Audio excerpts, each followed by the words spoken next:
Royal Standley of Oregon Pacific Financial Advisors, offering securities through United Planner Financial Services. Member FINRA SIPC shares his planning approach to help people toward a place where they may be at peace regarding their financial goals. In this dynamic podcast, Royal will share his insights on how to design a retirement plan to help you plan for your future. Now, on to the show. Hello and welcome to Life by Design with Royal Standley of Oregon Pacific Financial Advisors.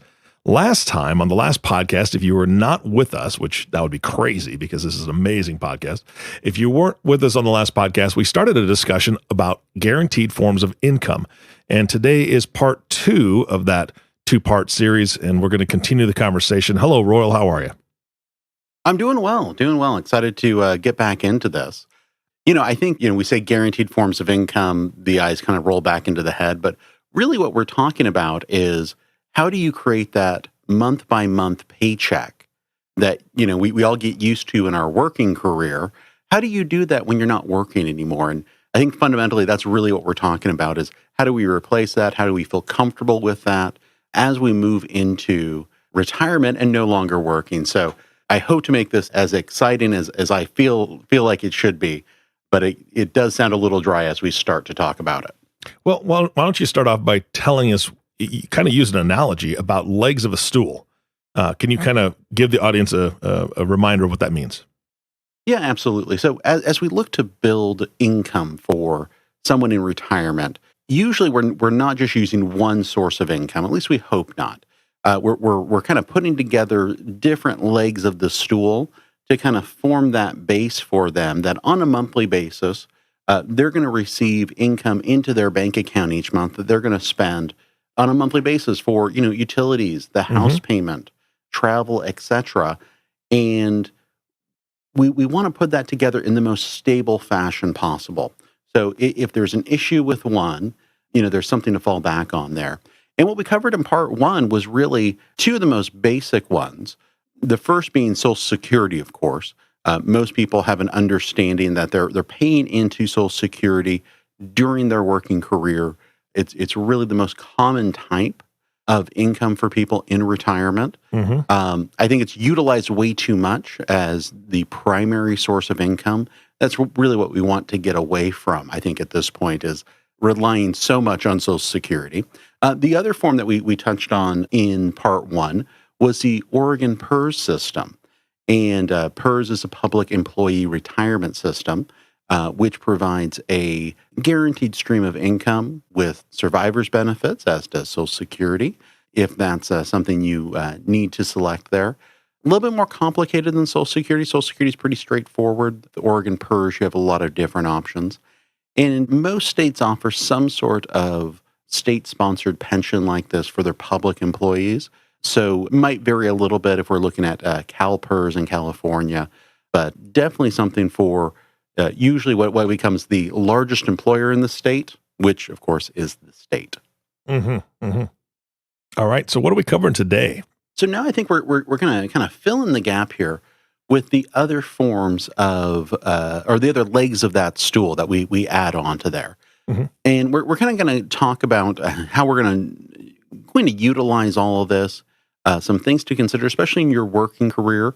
It's always interesting sitting down with somebody mid-career where they haven't really thought about retirement at all. They haven't thought about their benefits, and being able to lay out to them, okay, well, you've already got 15 years working for the state. It might not be the right time from a retirement planning situation to make a change there. So we're hopefully trying to educate people so that they can start evaluating their own kind of financial life, really taking a look at what legs you're building into your stool that you're going to rely on in retirement for your monthly income. Gotcha. So the first thing that we want to jump into here today is traditional pensions. Traditional pensions were very, very popular. It was a very popular form of retirement planning for employees and companies, 50, 40 years ago. It was really a great way of workers really turning over the responsibility for their retirement to their employers. Yeah. The employer would take care of doing all of the funding for the pension. They would take care of doing all the investment management, and also they would be responsible for providing the guarantees. So if you're an employee working for a company that offers a pension, you don't have to really think about retirement at all, or at least that was I think the initial thought that employers would have is, you come work for us, we're going to give you a pension if you spend 20, 25, 30 years with us, and we're going to take care of everything. It's a great concept. However, the companies began to realize that, hey, sometimes these guarantees are really pretty good. Sometimes it's not as easy as we initially thought to invest these funds over the long run. And do we really want to have a liability really for the rest of an employee's life that we're going to continue paying them? So we've really seen pensions disappear. One of the other big things that we've seen that happens is we've seen unions and that collective bargaining power has really somewhat disappeared from the landscape. Unions just aren't as powerful as they once were in the 50s and 60s. So with that, we've really seen the number of employees that are actually covered by a company pension like that really drop into, I think the last number I heard was about 6 to 7% of workers in the U.S. are actually covered by pensions at this time. So the other thing that we see quite often is you might be carrying a pension with you from a previous employer, and they might have already stopped the pension, but there might be some benefit that's still attached there. So definitely something to kind of keep track of there. Usually you'll get at least an annual mailing if there was a pension that you are eligible for down the road. The other thing that happens is when you apply for Social Security will go out and kind of do a quick kind of review of the landscape of pensions to see if there's anything that might be available for you. Sometimes this creates some confusion there because it might just be a small pension plan with $20 in it and you need to roll that over. But sometimes I've seen that uncover some sizable retirement benefits. So when you get that letter and it kind of gives you the breakdown, what you might be available, it's good to take some time and do some research there with the traditional pension. Yeah, that'd be a nice surprise, right? It is. I had one client, he worked in the same place for probably 30 years, virtually his entire working career. And the thing was, even though he was working in the same place, he had worked for about 5 different companies. And so we probably went through, I think, 5 or 6 different old pensions or retirement plans, and he was always coming up with something new. Every time he'd come in, he's like, hey, I have this old pension for the 2 years that it was XYZ company before they went out of business and were bought by ABC company. So gotcha. It's always fun to kind of find those types of things. And sometimes they can be pretty substantial, nice benefits that you don't really even think of. Yeah. Now, one thing that we see that's quite different oftentimes from PERS or Social Security is most private pensions, they don't have that inflation protection benefit that Social Security or Oregon PERS will, where there's a cost of living adjustment. Oh, okay. Oftentimes what we see is it's going to be a flat dollar amount. And what that means for you as an employee is just kind of realize that your first year of retirement, that's going to be the largest benefit you're going to get. Because each year, even though the dollar amount's going to stay the same, your purchasing power is going to be reducing because of inflation. Mm-hmm. So the other thing that we often see with pensions is they do oftentimes offer a survivorship benefit or additional benefits for the spouse. So that's definitely something you want to look into. And I really, truly believe that when you're looking at choosing survivorship options, you really need to sit down with a financial professional, do a financial plan, and really evaluate how best to take these benefits. I've just seen a lot of people really make the mistake of taking that 100%, that benefit, that highest level of benefit, and just saying, well, we'll be fine. Mm-hmm. If you don't do the correct planning along the way, especially if the employee has an early death or passes away kind of before it's expected to, you can really leave that spouse in a pretty tough position. I was sitting down with a worker who had worked, virtually his entire life in a lumber mill. We were talking about his pension. he said, well, I've gotten all my financial advice from all the guys who have retired before me. And everyone who's retired before me has taken the highest possible benefit and not worried about survivorship. And I was like, okay, great. Let's just kind of walk through this. And he's like, well, they all told me that they're going to be fine with that. And I'm like, that is an absolutely true statement. They are going to be fine. Absolutely. They're going to have the most money during their lifetime. But what happens to the spouse if that worker passes away after just a few years? They lose all of that protection that the pensions provide. So definitely sit down, look over your options. And in this case, we were able to convince him that his spouse, who was also about 10 years younger than him, would probably be around a lot longer than he would be. Yeah, absolutely. And that's just it. With that planning, there are so many questions that need to be answered. If it's a woman that's been working for the company and she has a pension and a husband, maybe it is best that she takes the full amount because she's going to outlive him possibly. But then, I know that part of what you do, Royal, is you talk to your folks about, healthcare and their kind of family health history and how that might play into their future, because you got to take all that stuff into consideration. I just don't think a lot of people think of it. I think you're right. It's that kind of emotional, hey, this is looking pretty good. I want to get as much as I possibly can so that we can really enjoy our retirement. Well, that's great. But if 3 years later you kick the bucket, your wife's not enjoying much. Right. So I think most people want to protect their spouse, even though it might mean giving up a little bit there in benefit. Also, it's maybe looking at life insurance to protect that spouse if you pass away before you really thought you might. So that's really kind of the basics of pensions. We see a few of these, but oftentimes, I'm probably going to just guess maybe 10% of people that we work with have a pension. And then in many cases, they tend to be smaller dollar amounts because unlike Social Security, where you might pay into it, 30, 40 years, it may only have been around for, 5 to 6 years, because we have seen a lot of those pensions kind of shut down and change over to kind of more traditional retirement savings vehicles like the 401k or something along those lines. Got it. All right. So those are the types of guaranteed income that are really provided by either the government or an employer. This next form, I think, is unique because this is a form of guaranteed income that you as an individual can go out and purchase. And that is really by utilizing an annuity through an insurance company. Now, when you think of an insurance company, a lot of times you might think of a life insurance. Life insurance is insurance that's designed to pay your beneficiaries should you die too early. An annuity is kind of the reverse of that. This is income that's designed to keep paying in case you live too long.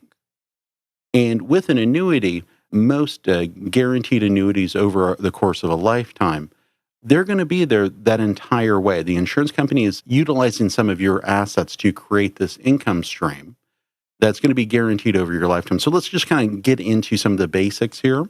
All right. And kind of talk through these to give people, I think, an idea of what's available to them.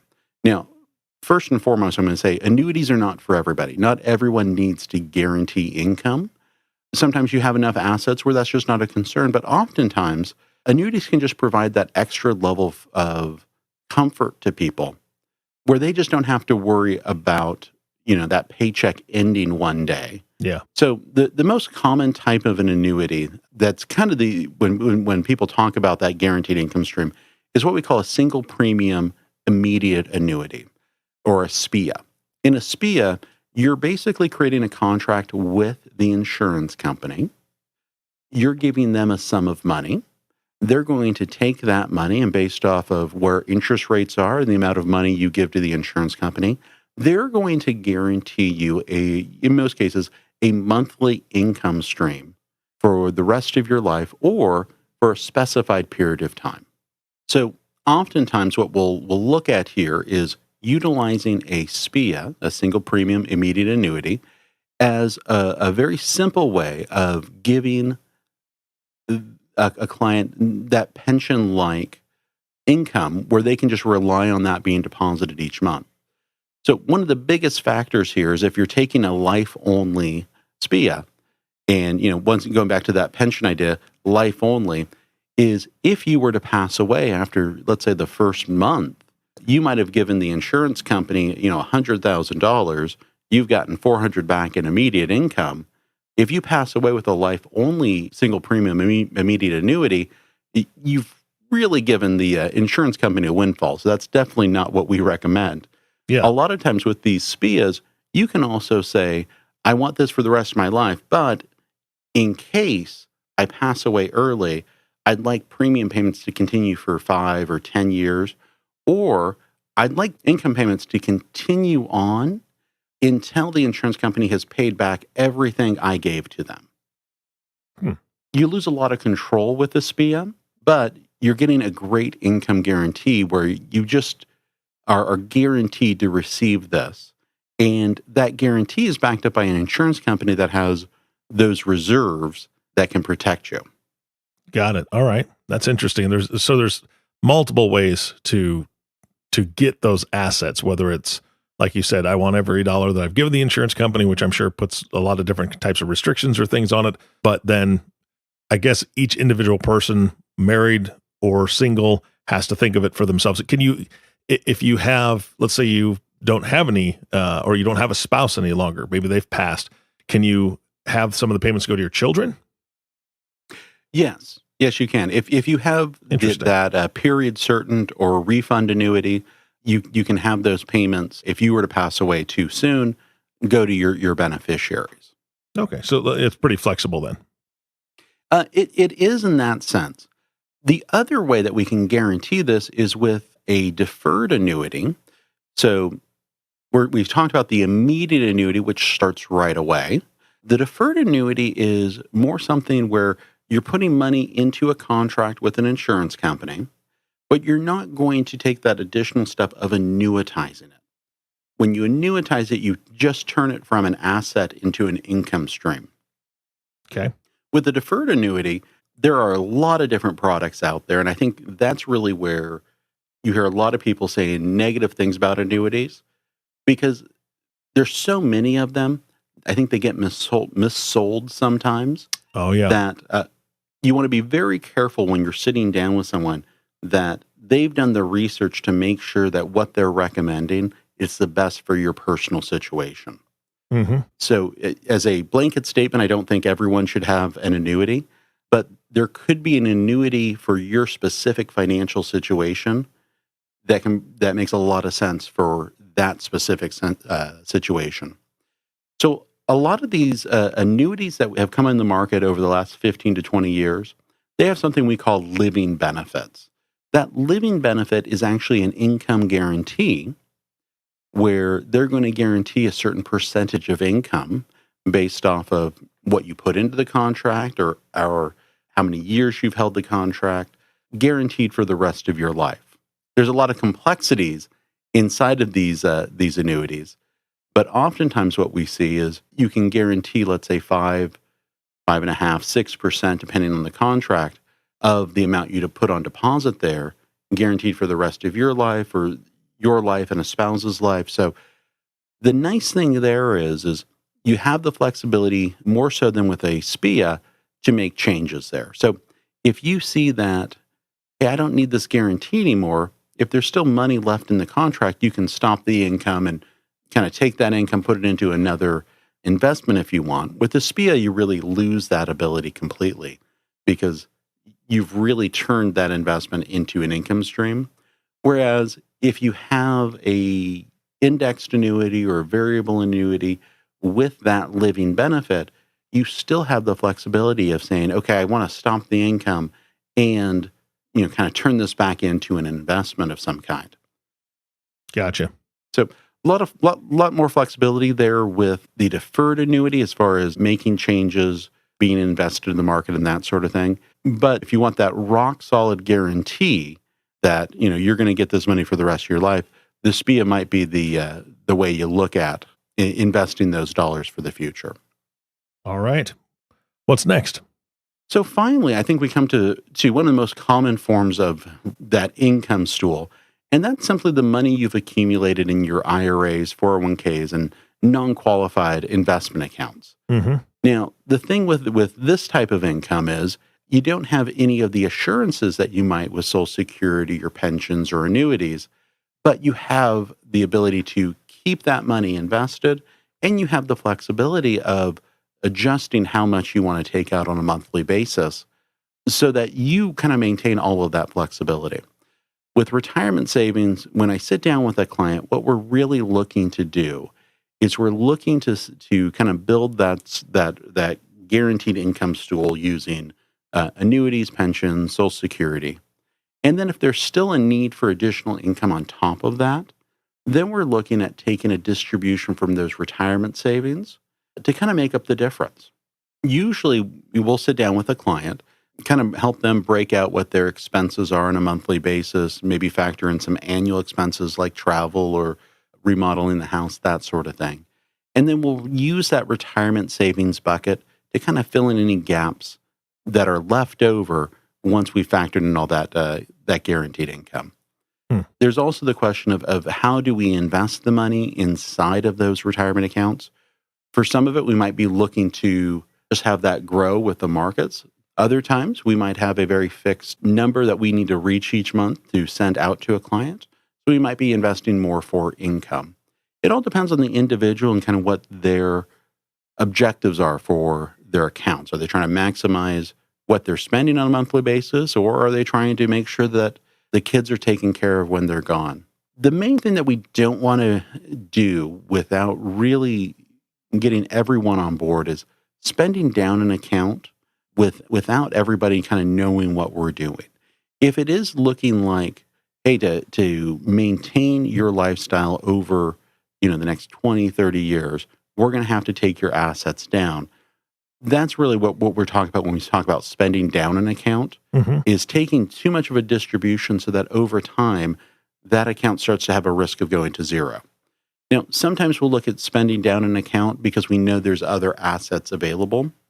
But with clients who maybe haven't saved enough for retirement, we know there's kind of going to come a date where that account could go to zero or get close to zero. So we want to have those conversations as early as possible so that our clients have the ability to kind of make those tougher decisions of, does it make sense for us to downsize? Are there other things that we can do? Should I work an extra year or two to just put us in a better situation for the future? So as we kind of wrap up today, we talked about those guaranteed sources of income and then finally that retirement savings. So we want to make sure that people are saving enough in retirement so that they have that flexibility to really lead the life that they want to live for the future. Yeah, Royal, so many of the things that you spoke about today there's a lot of moving parts, right? There's a lot of pieces, there's a lot of options, there's a lot of different things that need to be dealt with and addressed, whether it's age, whether it's when you retire, whether it's how many different accounts, what you're holding for real estate, the different, the SPIAs and all the other acronyms that you threw at me today. That's a lot to take in. And for anybody who's listening, I'm just going to say this. If you are working with an advisor currently and you've had this discussion or they're suggesting things as far as maybe annuities, especially, I don't think it's wrong, or I don't think it's a bad idea. And it's definitely not, against a relationship for you to get a second opinion. And Royal, I'm going to ask you, can you take some calls? Can you take some emails from folks that maybe needed a second opinion on their specific circumstance? Because this is complicated. Absolutely. If you're not having at least a cash flow analysis or a financial plan done, I really don't think you should be looking at an annuity with a lifetime income benefit, because the advisor who's recommending it is really just kind of taking a guess as to what you need and how much should go in there. Without doing that financial plan, we can't answer that question of how much do we actually need to put into that guaranteed vehicle, and how are the other assets going to function to kind of fill in those gaps. So I completely agree with you there, Eric. A second opinion is valuable if you feel like maybe this is the first or second time you're sitting down with an advisor and he's recommending a investment solution where you're going to tie that money up for the rest of your life, you need to make sure it's the right solution for you. And that's exactly what we do here at Oregon Pacific Financial Advisors. All right. So how do they reach out to you, Royal? Yeah, you can email me at royal@opfa.com. You can call our office at 541-772-1116. Great. Thank you, Royal. I'm going to have to listen to this one a couple times, and I was even on it. So there's so much to learn. Again, thank you for your time. And audience, thank you for listening to the Life by Design podcast with Royal Standley. If you have not subscribed to the podcast yet, please click the subscribe now button below. This way, when Royal comes out with a new podcast, it'll show up directly on your listening device. This makes it much easier to share these podcasts with your friends and family. Again, thanks for listening today. For everyone at Oregon Pacific Financial Advisors, this is Eric Johnson reminding you to live your best day every day. And we'll see you next time. Thank you for listening to the Life by Design podcast. Click the subscribe button below to be notified when new episodes become available. The views expressed are those of the presenter and may not reflect the views of United Planner Financial Services. Material discussed is meant to provide general information and is not to be construed as specific investment, tax, or legal advice. Individual needs vary and require consideration of your unique objectives and financial situation. Always seek the advice of your financial advisor or other qualified financial service provider with any questions you may have regarding your investment planning. Advisory services offered through Oregon Pacific Financial Advisors, Inc. Securities offered through United Planner Financial Services of America, member FINRA and SIPC. Oregon Pacific Financial Advisors, Inc. and United Planners Financial Services are independent companies.